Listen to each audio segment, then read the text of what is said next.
It's progressive. I think it's he's going to different. He's going another route from what's Kickstarter, that kind of thing. He's doing his own kind of thing. I think it's interesting. I applaud him for going out and getting his own money and saying, "Hey, fans, back me. Let's do this. I'm going to give you blood and guts and horror and spit and love." That's right. He's catching on from the old school guys. Roger Corman financed 400 of his own films. Okay. Fred Williamson also was the pioneer. I don't know if Corman or Fred are tied to that, but Fred Williamson was told for years. You would hear, "Oh, you did one of Fred Williamson's movies, one of those cheap little, 1 week, 12-day, 15-day movies." Oh, poor guy. And decades later, people were doing the same thing.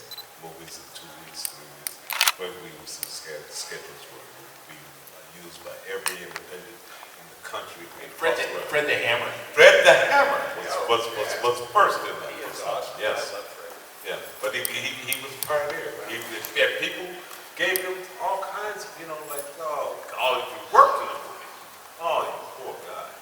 You might as well give up your SAG card, an actor, you're Fred Williamson. We went 12 days, 5 days. Sorry. I know, and I'm just running about nothing. So, let's talk about the differences between Spalding and Otis from corpses to rejects. Bill, let's start with you. Well, let's see. In House of a Thousand Corpses, Otis, is it P? P Drifter, right? What's a P stand for anyway? You guys can make it up. Not you, Ken. Well, let's see. Otis starts out as an albino and an artist with a singular total black. And I tried to get some cheerleaders to cheer me up, and that doesn't really work. But you know what? Fish Boy works. Fish Boy finally breaks my artist block. And Otis also not only is an albino, but also has these kind of brown and red speckled eyes, and is a little kind of thinner and a little crazier, a little more of a kind of genius artist, crazy guy. And then with Devil's Rejects, I become kind of like more of a Allman Brother. Kind of Charlie Manson. And I do remember the day that I went over to Rob's house and there was a Super Bowl of 2005. What was the year we did? Yeah, 2005. So Super Bowl 2005, I went over to Rob's house and he said, I want you to play Otis again, but this time I need you to grow a beard. And I said, well, geez, I've never grown a beard before. And he said, well, stop shaving and see what happens. And I said, well, can you give me an idea of what you want? And he had a paper plate because we were watching the Super Bowl, so we had paper plates with, Cheetos and stuff like that on them. And he took one paper plate and turned it over and drew this picture of Otis that looked like an Allman Brother. And I said, you got to sign that, David. And so I had that paper plate still somewhere. I hope it hasn't been used by accident. But so I started, growing. I take for it. 2000. Oh. It's that seminal plate. But anyway, so I started letting my face grow, and my face, also this beard came out of my face, and I never knew I had a beard in there. It was weird. All of a sudden there was just a beard. You look like Charles Manson. And then, there was no lens in, so I wasn't an albino anymore. My hair was sandy. My eyes were my regular blue eyes. And it was so funny because they shaved my head for both parts. Both of those were wigs. Sorry to disappoint you. As I like to say, it was their hair and my beard. And I was told that, and I was warned, cautioned at least, that the Otis wig in Devil's Rejects was worth more than I was. And don't fuck it up. So, Expensive. yeah. Very expensive. And I think Otis was more, they say gritty and, all that kind of stuff. But I don't know. But they just, wind me up and point me in a direction. And So Those wigs are, it's surprising that I found out those. yeah, it was real human hair. Don't. We got it from Don't. Kev. That doesn't look like don't. Yeah. More than what we're paying. And Sid, what happened to you? What happened to Captain Spaulding? Well, Captain Spaulding It's changed. just fucking crazy from the beginning. Nothing changed with me. I guess maybe I didn't pay my taxes or something, and that's how I lost the garage and the gas station. Because all of a sudden I went from yeehaw to what the hell. But, That was never clear, was it? The chubby chick in your I trailer. just kind of pushed that off to the side. You did disappear. That was because I could see two films of that. I see you in the garage, and it's a wonderful scene. I mean, one of the funniest. Good scene, I'm watching. I said, "This is great," and then all of a sudden, you're not there. No, it's gone. I'm fucking Ginger Lynn. Well, Sid fell in love with Then it that. goes through. Sid fell in love with the chubby chick at the very beginning of Devil's Rejects. Poopy, poopy. Call me poopy one more time.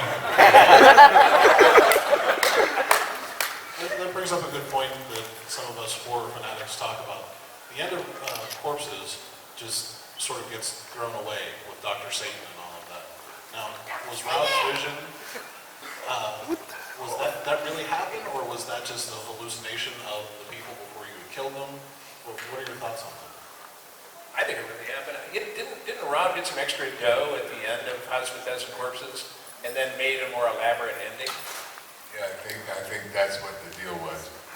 And things were going really well, filming, and so they gave him some more money, and go ahead and give a director some more money and he'll just do any damn thing. Because I don't remember the bone chapel, all that very elaborate stuff. That wasn't really in the original ending. And they gave him some more dough, and man, he There spent you go. And the same thing happened with his Halloween 1, because if you notice, I'm not in any of the publicity for Halloween 1. That's because Halloween 1 was completely shot and was being shown at screenings all over the country. And Rob asked the producers for some more money, and they gave it to him, and he called me and he said, "What are you doing Saturday?" And I said, "Nothing." He said, "Well, I wrote a scene for you and Malcolm McDowell. Come on down." So, give Rob some money, he'll do shit with it. And I worked Thursday right before you did, and that's how I got it. That's right. So you two really didn't share much screen time in the first one. Talk about what it was like working with each other. There was sort of a battle for leadership of the family between Spaulding and Otis. Well, yeah, it was, an alpha male fight there. What can I say? I told him. The clown's going down. Yeah, and I said, 2 hits. I hit you, your dick hits the dirt. It's been going on for a long time, guys. Believe me, this is not fresh. This is old news. It's all over. Ice cream. Barely in the middle of this. Tutti fucking fruity.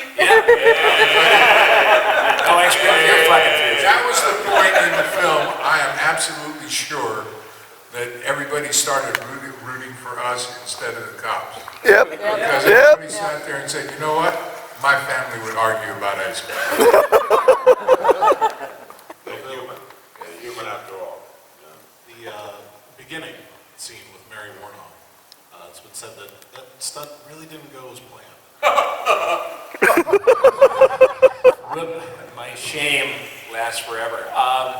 Actually, I was under the impression that I was supposed to miss the little plastic plate that she had to protect herself from my stab. And so I intentionally missed the plate, which I was successful at.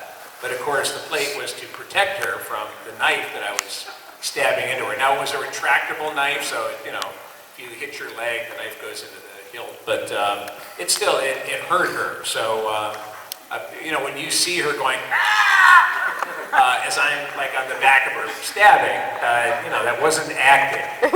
And they, took Mary, and she was like, because she only worked that one day, so you want to be everybody's friend. And, you know, it's like, oh, that's nothing. And she pulled up her costume and her shirt, and there was like a welt on her back. I felt so bad because, you know, I've come to love Mary Woronov. I think she's an amazing actress, amazing history in film, and I really didn't, I felt bad about stabbing her and causing a big welt. But it's, that's showbiz, man, you know? It doesn't all work out. Walking up a flight of stairs is not a stunt. Okay. So Ken, tell us how you got involved. Okay. Yeah, Ken, I didn't quite get that. So Just tell us how you got involved in the film. I got it done. we paid Rob to hire him. Not to hire me. Block him at any point.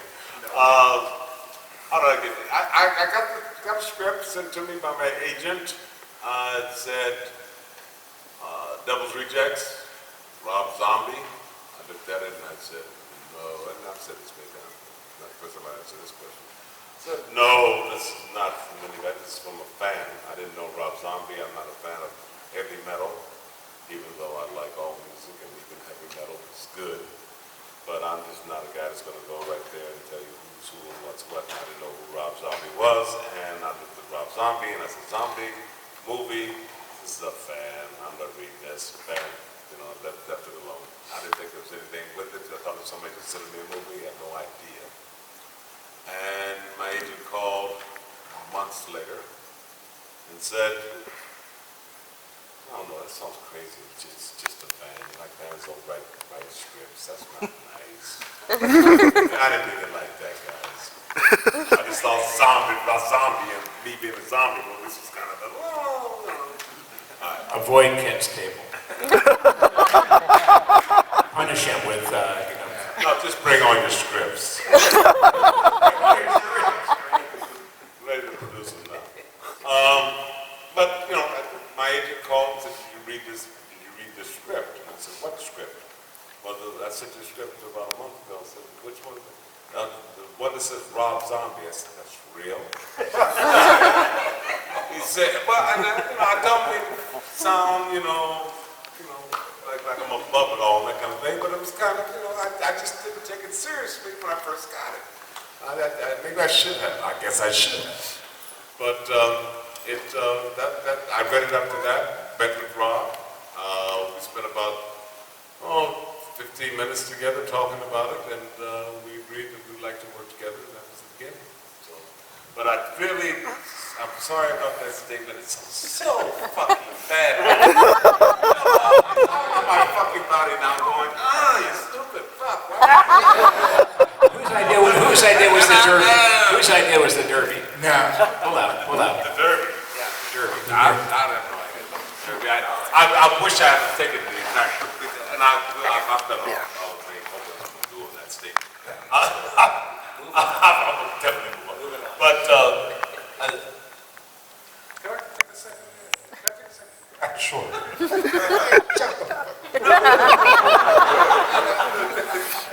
here, all right, don't fuck with me out there. All right, I'm in a show, I'm in Indianapolis. We're doing an Indianapolis show, right? Okay, horror house. And the guy comes up with the Halloween jumpsuit that I have. And he says, hey, is this yours? I said, yeah, where'd you get it?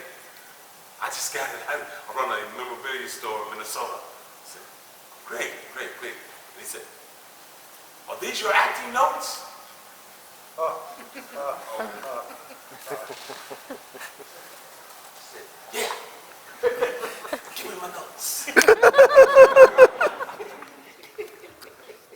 With the stick figures on it? I want it. But I should, going back to the Derby, the thing, I took one of, did I say this? I guess I can. Yeah, I've got one of the Devil's Rejects jumpsuits. This guy took the other. Of course, I hate him, whoever. And the one from the Rejects, the one the Halloween guy of the Halloween one from Rejects, I didn't take. I was told to take, and I should have taken it. It's a great, great costume. So that's the derby. That's the story. I'll sell your costume That's back me to getting out of Mayor Cobain for making that stupid statement. And we can go back to the next question, which is coming to Sid anyway. Well, actually, to all of you, how much freedom did you guys have? Did you have to stick to the script, or did Rob allow you to sort of ad-lib anything? One of the first scenes that I did in House of a Thousand Corpses was the scene where the guys come in to rob my store, and the guy says, stick him up, and I went like this, and Rob cracked up laughing, fell out of his chair, ruined the tape. We had to do it all over again. So that became my goal. If I could get him to crack up and fall out of the chair, boom, that was it. You were in the office when we were working on the ice cream scene. And he says, and because he just didn't like the way it was working out. And so he says, what are you gonna do? What are you gonna say? I said, I don't know, let's just do it and see what happens. And I said, well, I think I'm gonna get me some Tutti fucking frutti. Off the couch. That was it. Me and Rob both on the floor. Crack it up. And so that was it. And he, he lets you do whatever you come up with, and if it's good, it stays. And if it's not, he says no. Try something else. Or he says stick to the fucking script when he's talking to me. What about your fight with Tyler? Oh, that was a lot of it ad-libbed and a lot of it was scripted, and it was interesting.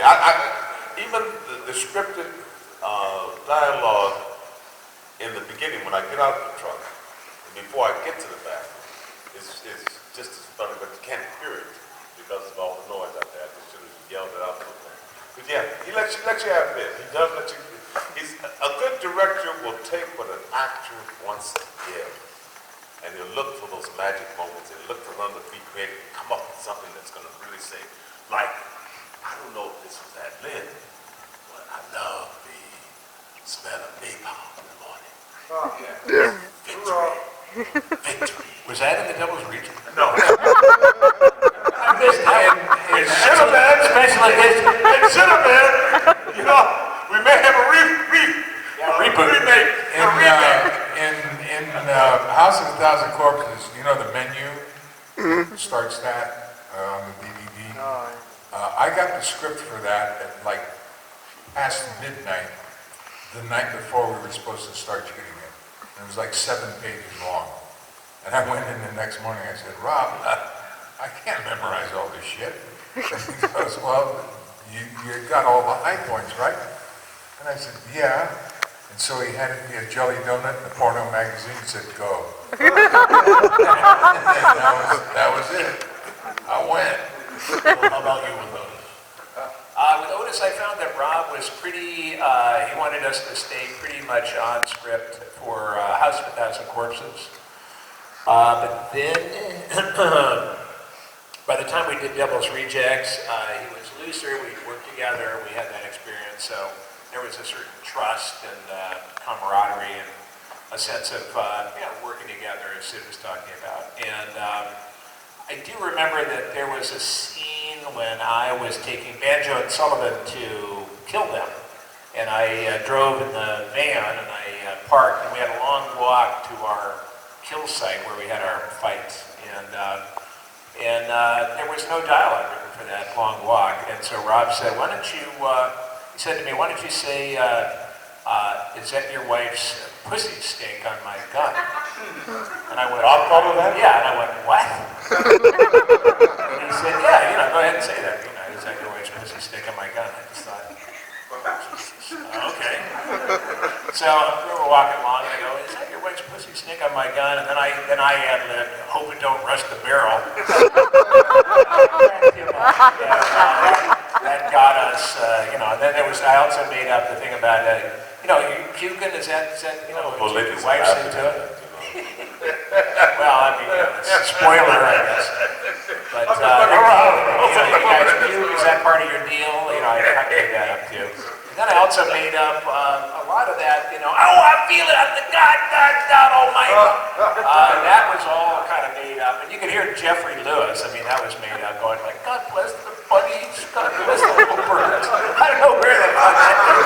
I was like looking down to cast righteous anger at him, and he's like, oh, God bless the bunnies. What the fuck? I really hit him with a stick. But, He was in a whole different place for you. he sure was. He was in a whole different place. But yeah, fun nonetheless. But yeah, so we got off a couple of times. Interesting to watch, nonetheless. Yes. Also, you know what? Apparently, we dropped the F-bomb in Devil's Rejects even more than they did in Scarface. So, Did we? 576 times. what would happen is if I went up and I couldn't remember a line, I just go fuck, and they go, yeah, that's it. Yeah. I go, fuck. And they go, yeah. So when in doubt, just say fuck. And Devil's Rejects, you're going to probably be pretty close to right with your lines. Yeah. That's very nice. Great problem. Makes it easier on the actor, you know. Fuck. Made a record. Where was Guinness? We're number one. We're number one. We don't need number one. We've got it. Said fuck more than anybody else in the building. Oh, is this a question for Ken? Wonderful. No. I get one question a panel. Otherwise, I have to sneak my way into shit. We were doing a convention in Pasadena, and Rob is Rob. I mean, you know, to him, the word fuck is like the. Okay? So he's up on the stage and he's talking and he's asking for questions, and the guy in the front row raises his hand, and Rob says, yeah, and he says, could you please refrain from using the F word? I brought my 4-year-old daughter with me. And Rob said, do you know who I am? He said, yes. And do you know what I do? Yes. Then what the fuck did you bring your 4-year-old?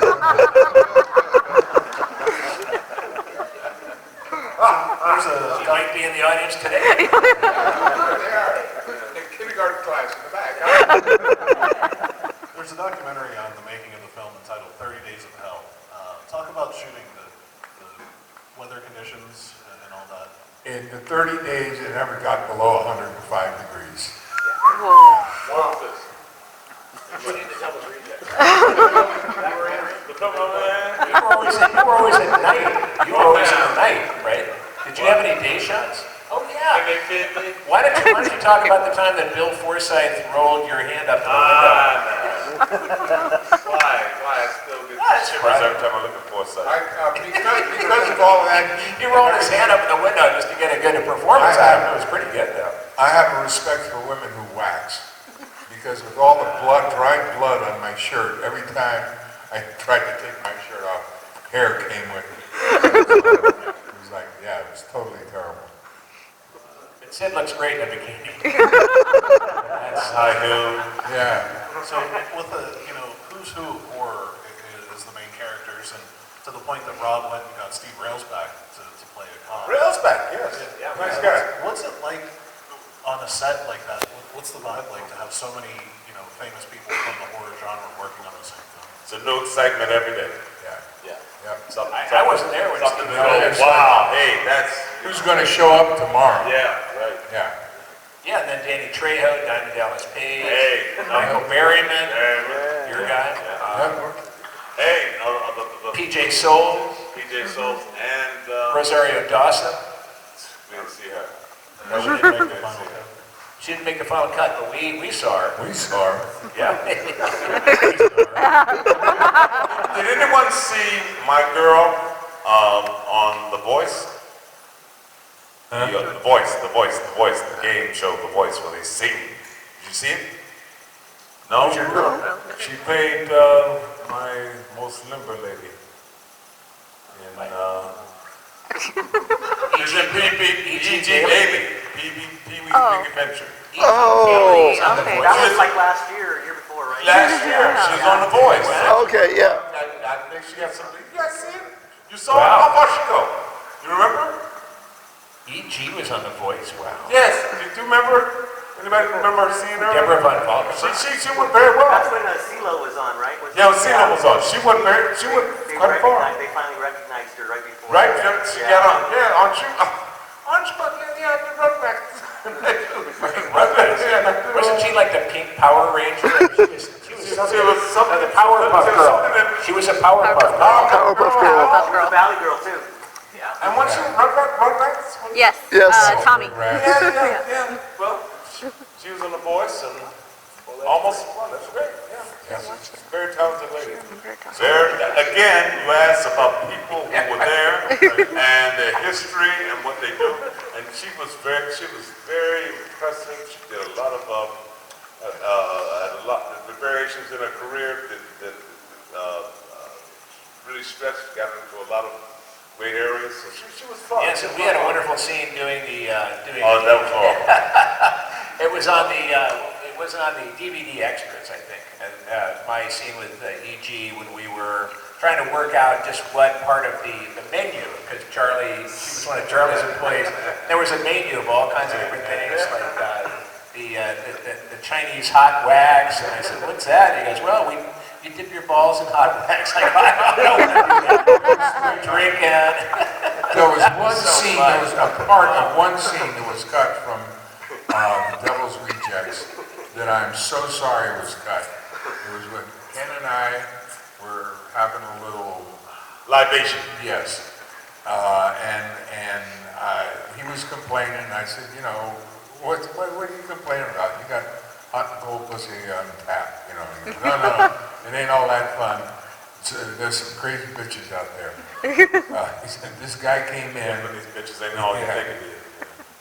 This guy came in and he wanted one of my girls to stick a plastic pipe up his ass and run Leo the rat down the pipe.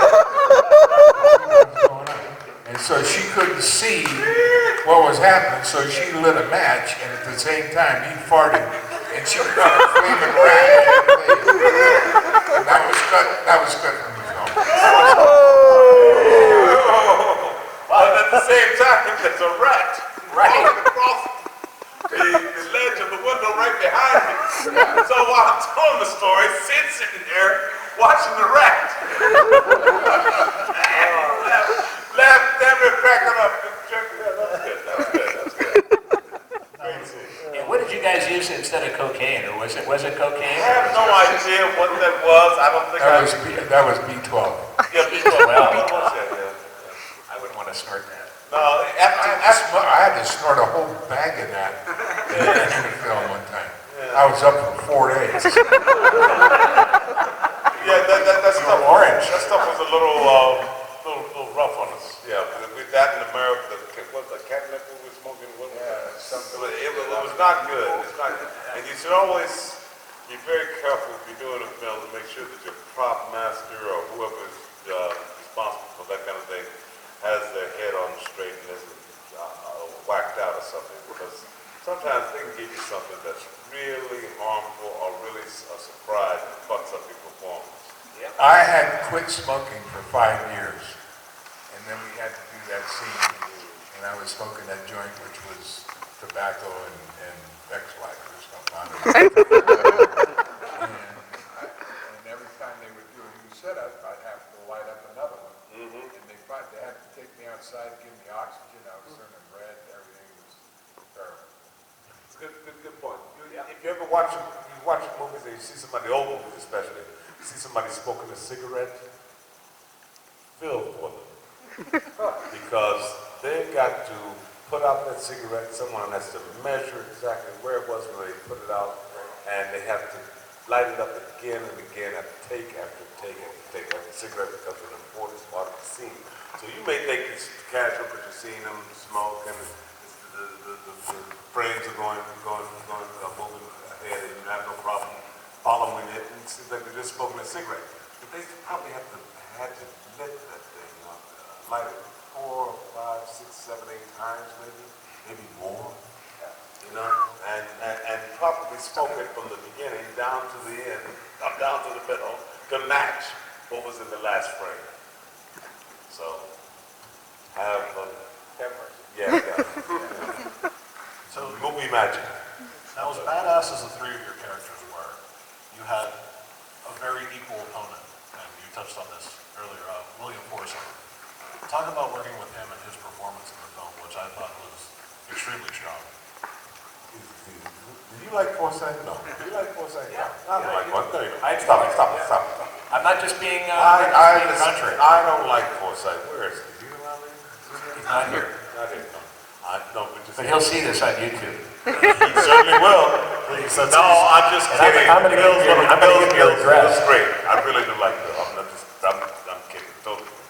We Really had, nice we had guy. fun with him in the scene where he's nailing our hands to the Yes. chair. And, you know, Whoa. there was a situation where that scene was supposed to start with Forsythe throwing a bucket of water on Bill and Sherry and myself to wake us up because we were knocked out. And then he goes through his spiel and then pours gasoline on the floor and lights it, and then we all know what happens after that. So we're getting ready to do the scene, and I see him with a can of gasoline. We're doing a rehearsal. I see him with a can of gasoline. I said, wait a second, isn't that supposed to be a bucket of water? And he goes, well, that didn't work for me. What? It didn't work for me. I love I acid. said, have you ever siphoned gasoline from the gas tank? Okay? That shit will make you throw up. It will Burn just your skin. bend your, just totally drive you nuts. Now, if you want me to do that, because I go for real, okay? I will throw up all over this fucking stage, okay? And that'll be that. And will that work for you? Okay? He said, well, the water thing just doesn't work for me. I said, did you read this script before you took the part? He goes, well, yeah. I said, then how about we stick with that? Okay? Oh, I didn't know this was on. I didn't Oh, yeah. I didn't either. Oh, yeah. Thank you, Sid. And then he went on with some other wild thing about, he wanted us to form a rock group and go on tour. And I just had it at that point because it was 167,000 degrees and I'm tied in a chair and I'm sweating and I got blood all over me and everything else. And he was hitting you with a cattle prod. And he was hitting me with a cattle prod. And You don't get his humor, do you? yeah, I just don't get it. I like it. So finally I just had it right up to here and I said, pardon the expression, shut your fucking pie hole, you fudgy packing motherfucker. From the background I heard Rob go, "Could."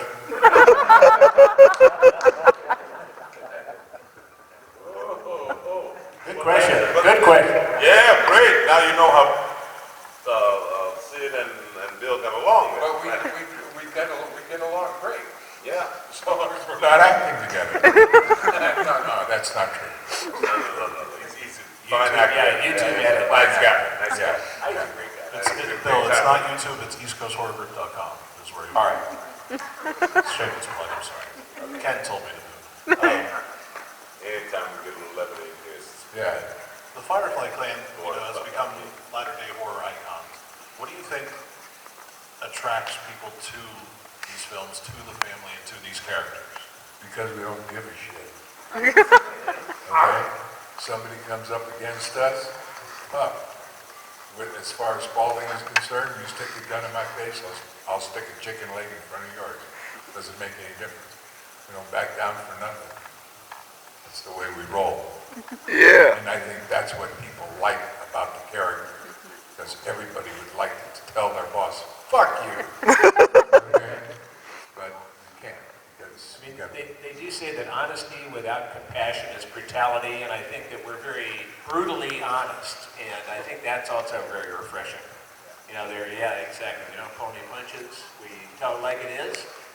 We kill people too, big deal, and we go along our merry way. that's it. But we do like Uncle Charlie. Well, I think that people just, whenever you have a film of crazy serial killers that are out, taking life,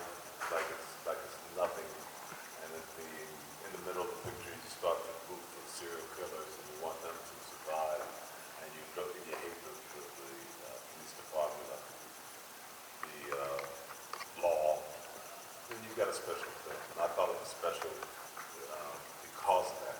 Because you really don't see that. You don't see people have. But I think that this film, especially this film,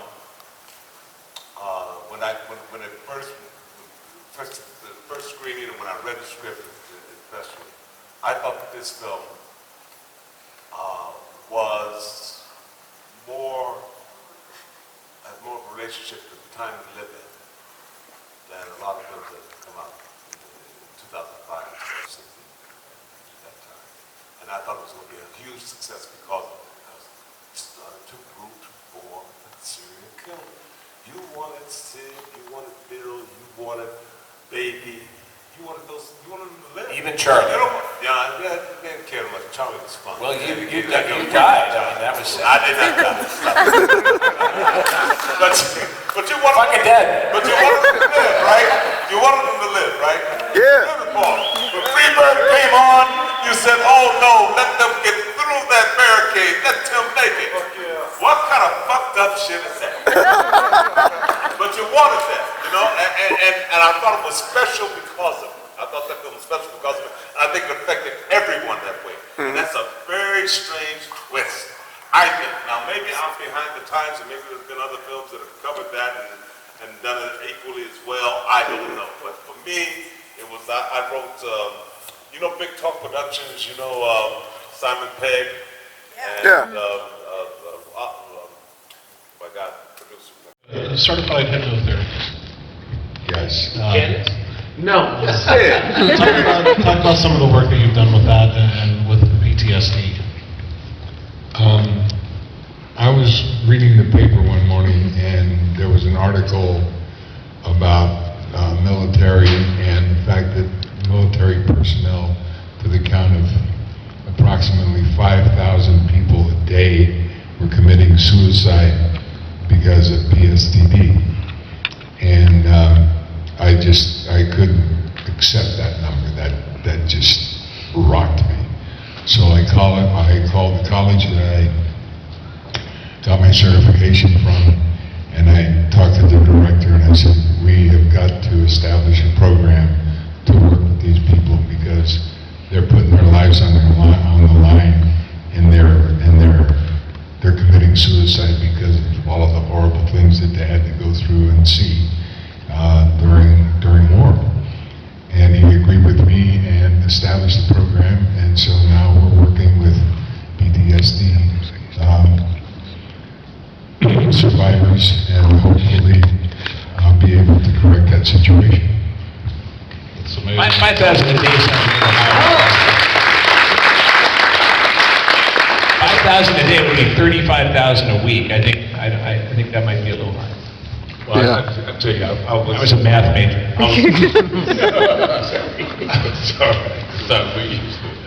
I was watching something recently, and they had World War II veterans, and I think it was the Guam group, the Marines out of Guam that were captured and put up that courageous fight. But they all came back with the same thing. They had the same PSD. Nobody had treated for them. They all came back, and my father was in the Philippines, and we fought in New Guinea during World War II, and that campaign. And I knew others that came out of Korea, uncles and that kind of thing. And I had an uncle that fought in Korea, and my aunt would say that he would wake up at night screaming, "They're coming to get us! They're coming! They're coming! Get your guns!" Just screaming. You know, and she would sleep in another room because she thought that he would hurt her. You know, because he would wail his arms and that kind of thing. I think it's just, you know, it just touches me that we're taking care of our veterans now. And that this is an issue that, like domestic violence is today. It's become a big issue for us. And then taking care of our veterans and these psychological problems that they had. But back in those days, as I was watching Guam, these old men now in Guam, and I was just surprised that statement came out, and they said, "No, we go home at night." And I mean, when we got back, and at night, to this day, we still have those dreams we still are reliving those battles. And there's nothing we'll ever be able to do. They'll always be there. And it kind of looks, so when you mentioned that, it just came to my mind. Sorry, go ahead. No, that's okay. I've talked to a lot of military personnel in the meantime, and you know what they watch to relax? The Devil's Rejects. Yeah. That's the truth. That's the absolute truth. So I have two more questions from me. Bill, Otis or Chop Top? What was more fun playing? That's tough. That's kind of like asking a father of more than one child, which is your favorite kid. You might have one, but don't tell the others. It's funny because Chop Top, I feel more of a kinship to Chop Top. Also, Chop Top is kind of the father of all things horror for me in terms of my career. So I always give Chop Top the love. Chop Top was really, it was the first time that I realized that you could actually run off and join the circus and you could stick around and make a decent living at it. I come from the Midwest. I come from a predominantly, Republican, repressive railroad family. And acting was not part of the deal. That was what you the strange job. Well, that was one of those things where, like, someday, son, I want you to be an actor. Yeah, I don't think so.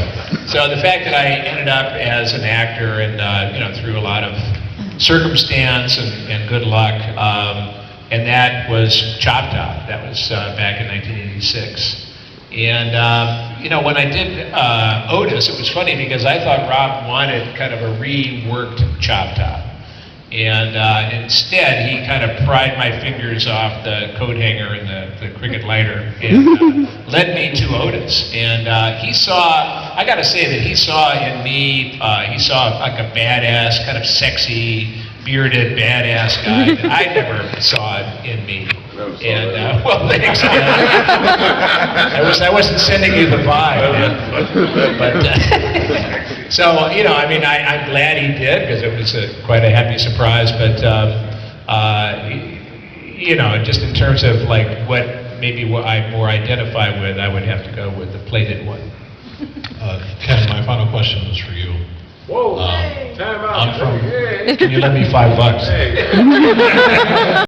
So I have to ask, working with George Romero, Dawn of the Dead, after going from Night of the Living Dead, which is a cult classic, what was the pressure like to make another zombie film with George Romero after the success of Night of the Living Dead?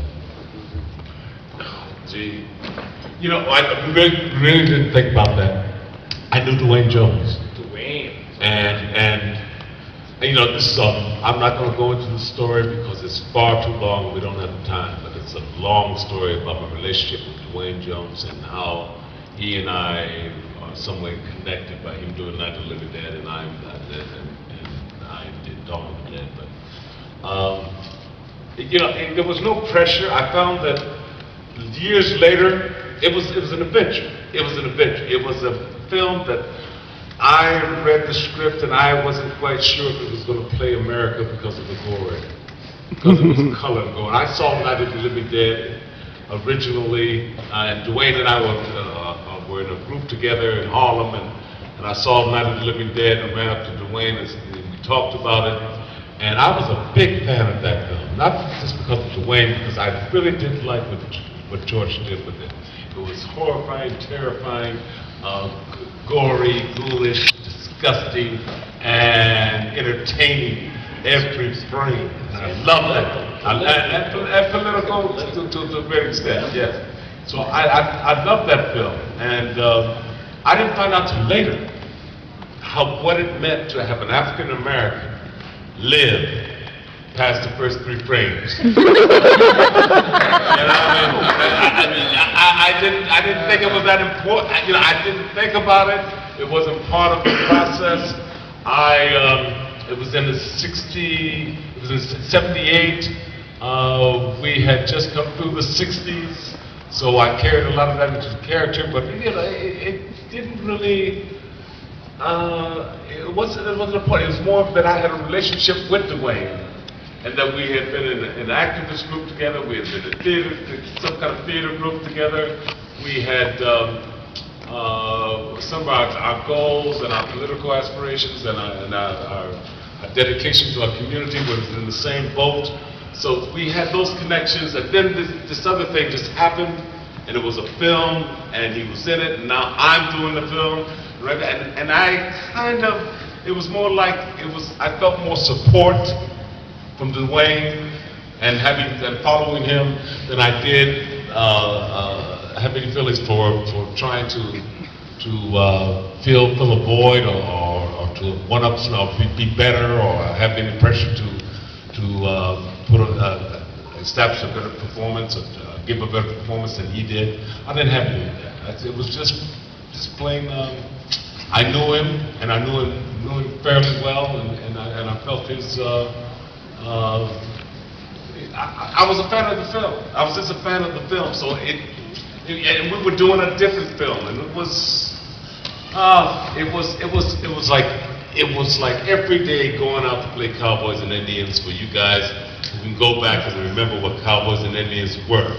I don't think that they do that anymore, but in my generation, it was a big deal. I guess you do that when you play video games. I don't know.